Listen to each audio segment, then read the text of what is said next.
Mom si Tony and Sila Arden. welcome to our Ay, mga mom, she's another day, another vlog-vloga na naman. Gusto mo yarn? So, ayun na nga, mga mom, she's matagal din tayong walang upload, kaya naman babawi tayo. Get out, char! Na nga mga mom, she's gumagayak na nga ang momshi nyo dahil meron nga tayong pupuntahan. 2 araw nga walang pasok dahil nga masama yung panahon at ngayon now Miyerkules ay maganda-ganda yung panahon pero hindi pa rin kami pumasok. Ay, di nga nakapasok mga momshi si Akila sa school dahil nga ang bigat-bigat talaga ng pakiramdam ko. Dahil ko pa inubugbog. Ouch! Ay, OA. Lamang at umuwi si Daddy Bong paggabi kaya naman talaga makakapagpamasahe na ang momshi nyo. Kaya na nga mga momshi, sandito na nga kami sa tricycle at nakikita nyo naman talaga na punong-puno yung buong katawan ko ng salon. Pas, nakakaluka, char. Kaya na nga, pupunta nga muna kami sa looban mga momshis. Ano pa hinihintay natin? Let's go, go, go! For the go, char! Nga namin ito sa looban sa bahay ni Mami Gele, sakto naman nakasunod lang pala namin si Mami Gele na nakarating dito sa bahay niya. Pagkapasok nga namin, nakita ka namin kagad itong talbos ng ampalaya na may tinapa kaya naman umupak na muna kami pero yung sa akin nga hindi ko na nga na-videohan. Upo nga lang ako mga momshis yung talbos ng ampalaya at ayan, nito na nga kami sa sapian ni Mami Gele. And muna nga kami dito mga momshis sa Deals Ukay Boutique siya para nga punin yung mga namay namin ni Mami Gele nung nakaraan. Selling po kasi sila nung nakaraan ng mga branded na sapatos kaya naman nakamay nga kami at pinipick up na nga namin. Na nga namin mga momshis yung mga sapatos ay ayan na nga, pumunta na nga kami dito sa Banao dahil ito na nga yung exciting part for the go.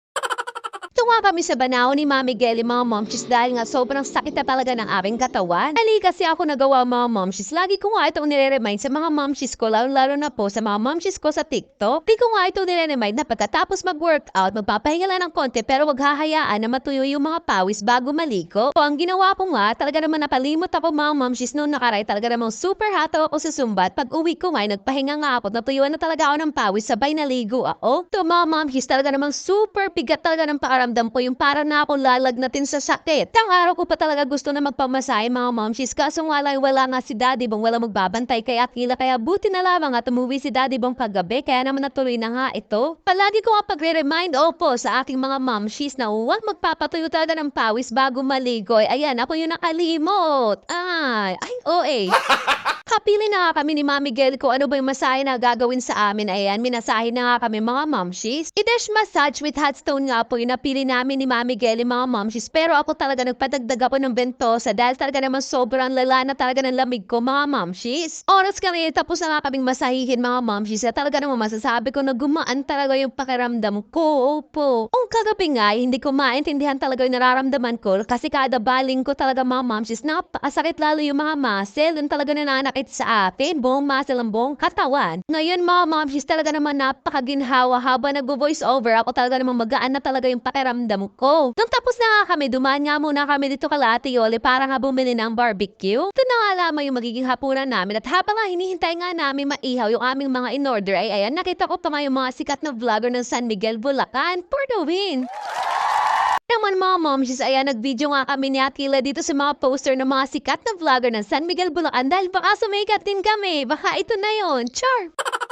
Kasi naman mga momshis, talaga naman malinis at masarap itong mga ihaw-ihaw nila Ate Yoli. Kaya naman tingnan nyo, napakaaga pa pero talaga naman paubos na yung mga tinitinda nila. Ay, food review for the go, char!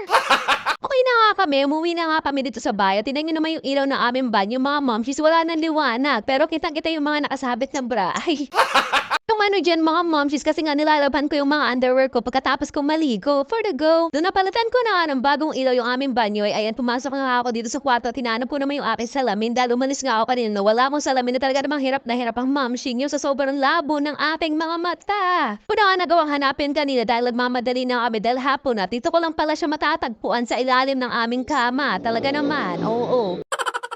Nahanap ko na nga yung aking mahiwaga salamin na iyan. Kinain na nga namin yung binili naming mga ihaw kay Ate Yoli at talaga namang hinihigop ko nga yung sausawan nila dahil napakasarap talaga mga momshis, promise. Tayo na lang mga muna mga momshis ang aming ganap ni Akila for today's video. Please follow, share, react our vlogs for more upcoming videos. So paano mga momshis, see you on our next vlog. Maraming salamat sa panonood.